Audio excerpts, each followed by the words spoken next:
Evening all. Evening Erin. Didn't expect to see you up this late. Thank you to everyone for coming today, and thank you for everyone who said such lovely words up till now. It's all downhill from here. For those of you that don't know me, I am Sam's older, better looking, funnier, more creative, athletic. I'm actually just Sam's older brother. The jokes do get better. And best friend, because believe it or not, we didn't always get along. Anyone who has a younger brother will know exactly what I mean when I say, me and my imaginary friend Mitchell, we used to rule the world before Sam came along. You're laughing because that's true. We used to do what we wanted, when we wanted, and I was always number one because there was no competition. And then Sam came along and he ruined it, to be honest. On May 17th, 1996, Sam became the favourite, and this has been the case for the last 25 years. Don't lie, he got the moped and I didn't.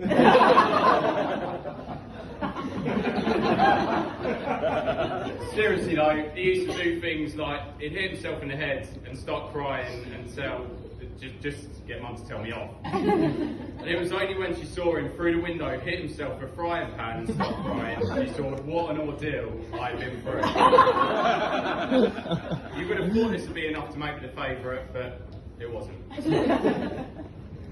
The first disagreement happened when Sam was age 6. I was made aware of this when Mitchell and I received a note under my door from the wonderful Sam that suggested he wanted to form an allegiance, which came as a great surprise because we hadn't actually spoken for the last 6 years.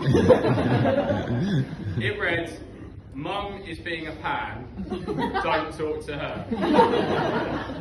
And I realised this could be a real turning point in our relationship where enemies become allies, and that Sam is really bad at spelling. Anyone that knows Sam will know that this day has been planned on multiple spreadsheets with multiple rules on each sheet. The number one rule for the day, and this isn't actually a joke either, was that me and Erin aren't allowed to have a drink until the speeches.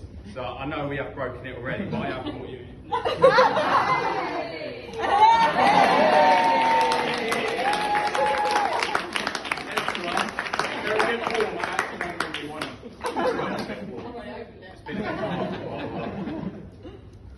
So yeah, that's to us, Erin. Speaking of rules, as I said, there was multiple rules in this spreadsheet, and I was under strict instructions that Mum isn't to make any speech under any circumstances whatsoever.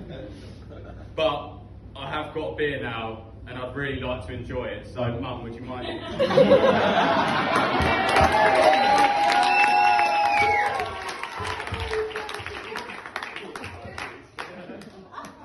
Anyone?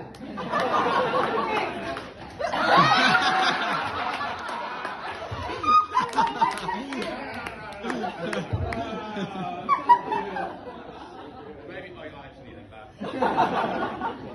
Maybe he was right about that one. Sorry about that. I haven't actually planned anything else. Mum was going to do the rest. So, since I've broken enough rules already, who wants to hear what happened on the stand? Come on, pop your ears.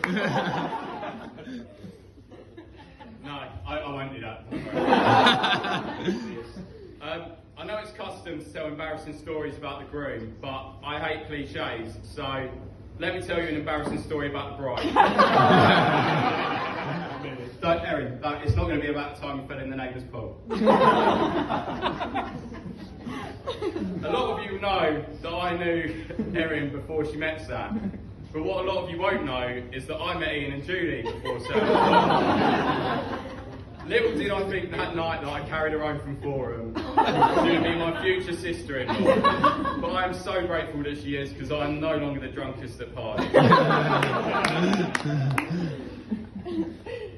I'm glad this speech has gone well up to now. I was quite nervous and I was getting advice from people on what to say. about Sam before we started, and it would turn out that Sam could be described as boisterous, clumsy, and terrible at DIY. But who am I to disagree with Ian on his daughter's wedding?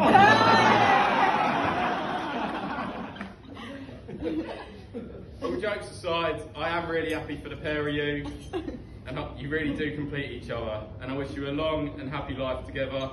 Erin, welcome to the family, and Sam, proud of you, mate. Praise God.